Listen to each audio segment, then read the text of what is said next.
What is going on, everyone? Today I have a phenomenal coaster fight set up for you all today, and this are two world-class wooden roller coasters, or one is soon to be world-class when it opens to the public. Luckily, I got to ride it on July 15th.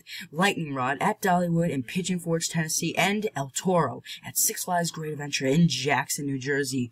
These are two fantastic roller coasters and are both in my top 10. El Toro I've been riding consistently for multiple years, and I love it every time, never gets old. Lightning Rod I just recently rode this year. I probably won't be heading back to Dollywood anytime soon, although I wish to, because Lightning Rod was fantastic. It is may just be in my top 5, but without a doubt in my top 10. These are two wooden roller coasters that are similar, but don't look like it at the same time, which is why we are going to compare them in the coaster fight. So the question leading on to this is, which one is better? We are going to find out in this segment.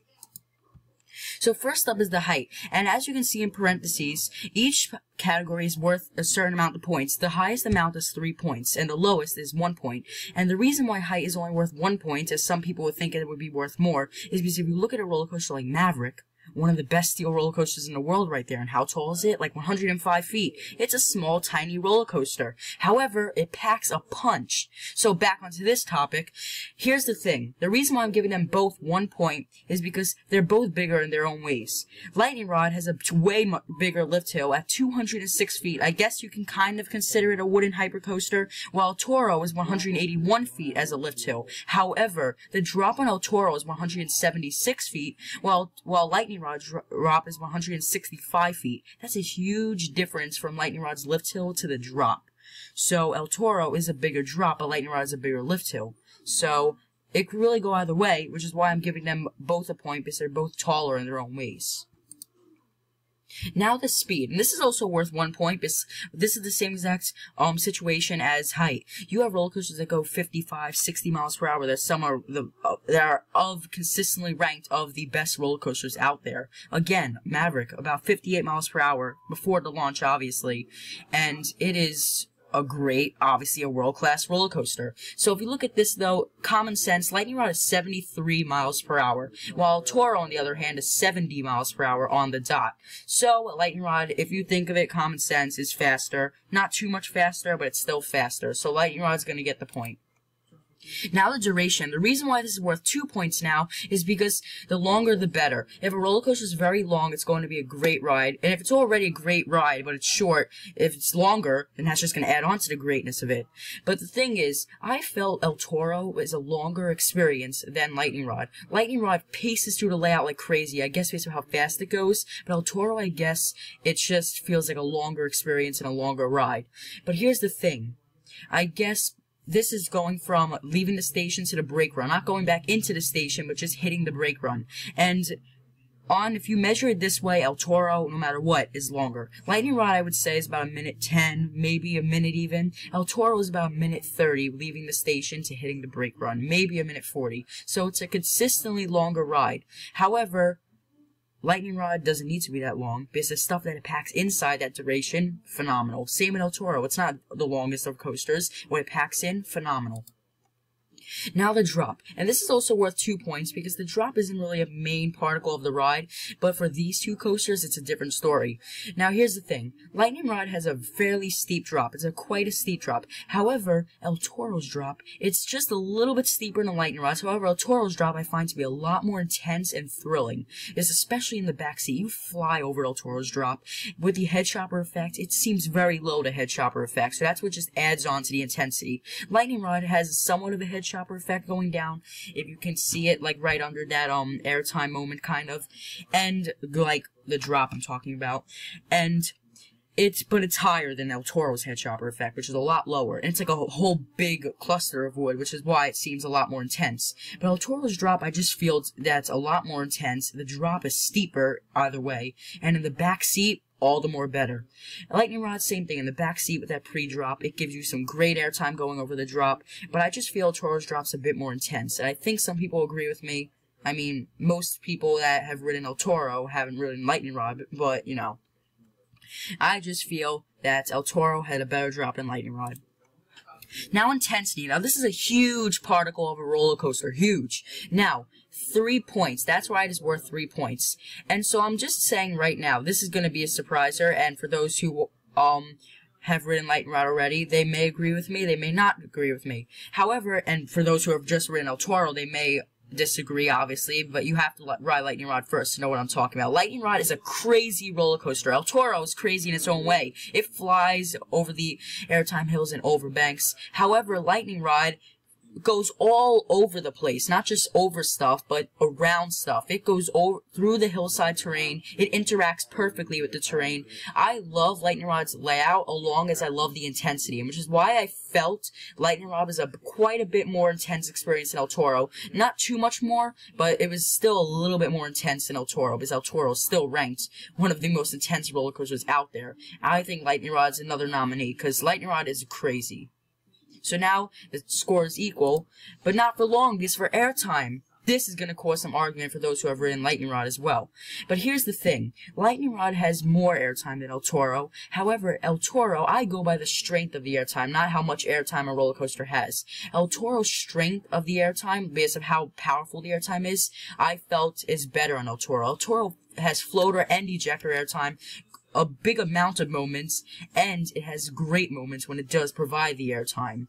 Lightning Rod flings you all over the place with the AIRTIME moments. More AIRTIME moments. However, El Toro, I just feel, has stronger AIRTIME moments. So, which is why, for AIRTIME, 3 points will go all the way to the right for El Toro. Now, smoothness. Now, this is worth 2 points, but here's the thing. Some people love rickety roller coasters, specifically wooden roller coasters, like the Voyage, rickety, Beast, rickety, people love it. But here's the thing. Now, these two are both equally smooth. People consider El Toro rough, but I don't know what they consider exactly rough. I mean, like, is the jerkiness of the overbanks rough? Because, in my opinion, the tracking on El Toro, this is what it goes by. The tracking on El Toro is glossy smooth. No roughs, no rattles, no bang-arounds. It's glossy smooth, and still is after almost now 11 years. Lightning Rod, on the other hand, brand new when I rode it, glossy smooth. It's bound to be, and it reached my expectations. Glossy smooth, however, I felt they were both just about equally smooth. Lightning Rod was smooth on the sides, on the transitions. El Toro is a little bit jerky in the transitions, but that just adds on to make it all the more better of an intense roller coaster. That's at least in my opinion. Let me know if there's anyone out there who thinks El Toro is rough because of that. That would be a little bit of a stupid opinion. But Lightning Rod and El Toro I found to be about equally smooth. So I'm just giving them both the 2 points. Now the restraints. Now this is yet another category that I feel they're equal in. The restraints on RMC wooden roller coasters and RMC hybrids alike are pretty much alike and just about equal to El Toro's restraints and the other instrument prefabricated wooden roller coasters restraints.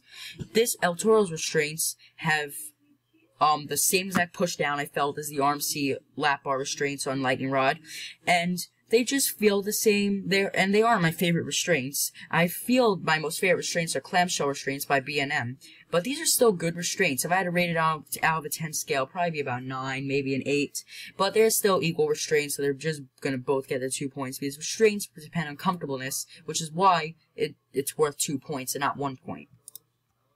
Now the layout, yet again, another category that's worth 2 points. Now here's the thing, I love all over the place roller coasters. I don't really like, I mean, if it's a good out and back coaster like B&M Hypers, I love most B&M Hypers. However, here's the thing, El Toro is mainly out and back until it kind of goes off towards the end of the ride out of its way. But Lightning Rod flies all over the place. It isn't nearly out and back. It flies all over the place. And it's like north, south, east, and west. It goes all over the place, through the terrain, out of the terrain. It's just a great layout. It's one of my favorite layouts, maybe even my favorite layout of a wooden roller coaster. So I love Lightning Rod's layout, which is why it's going to get the 2 points. Now the theming. Now, here's the thing. Lightning Rod has way better theming than El Toro. It's much more superior theming. El Toro has a little bit of theming with the bull statue right by the entrance sign, and it has the Spanish-like themed station, I guess you can say. But Lightning Rod, throughout the queue line, you have NASCAR-looking things, you have, like, a bunch of decorations around. It's great theming compared to El Toro. It still isn't amazing, amazing Disney theming, but it's still good theming for what it provides in Dollywood, which Dollywood is great theming usually because it's a gorgeous park. So it's bound to have good theming on all their roller coasters to give it that feel. So, for the 1 point, since it don't really cares about theming, is going to go to Lightning Rod. Now, there would end and would be announced the winner. But since they were equal then, 12 to 12, now I'm going to have to add on one more category, which is bank turns. And here's the thing, Lightning Rod has some great transitions and bank turns. However, it kind of like stays to the side a bit, then goes back down. El Toro jerks you side to side on each overbank, and they come quick too. That's what I love about El Toro's overbanks. They come quick, they're fast, and they're intense. The overbanks are what makes up El Toro's intensity, if you ask me. It's crazy. And in my opinion, and my experience, El Toro has the way better overbanks than Lightning Rod. Lightning Rod's, overbanks and transitions are a little bit more tame, I guess you can say, but they go really quick. But El Toro's restraints actually jerk you around. Lightning Rod's restraints just pull you to the side a little bit. They stay on their side. They just go all over the place very nicely and awesomely. But El Toro, I just feel, has the more intense restraints. So, who's the winner? El Toro is by 2 points, only 2 points. I love both of these coasters. I highly recommend them. If you have the chance to go on both of these roller coasters, do it. If you only have a chance to go on one of them, though, probably El Toro, but then again, it can really go either way. Lightning Rod's a phenomenal arm seat. It's my favorite arm seat that I've ridden to this date. I don't even know if that will change, because this thing was phenomenal. It's easily in my top 10, maybe even top 5. Along with El Toro, in my top 10, always has been.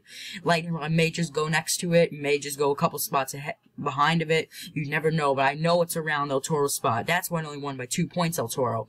But I recommend both of these coasters. So what do you like better? I'm curious to know. Lightning Rod or El Toro? Both phenomenal coasters. They're beasts of a roller coaster. They're some of the best roller coasters in the world, and I love them both so much. I hope they stay how they are for the next 10 years, 20 years to come, because I don't want to see nothing happen to neither of these coasters, because when Lightning Rod opens, the public will be able to ride it. I want to hear your thoughts on it. But for those who have ridden El Toro, at least, I want to hear your thoughts on it, because I love El Toro. So, thank you all so much for watching. I will catch you all next time. Have a great day. See you all next time. Make sure to subscribe, like, rate, and comment. And I'll see you all again.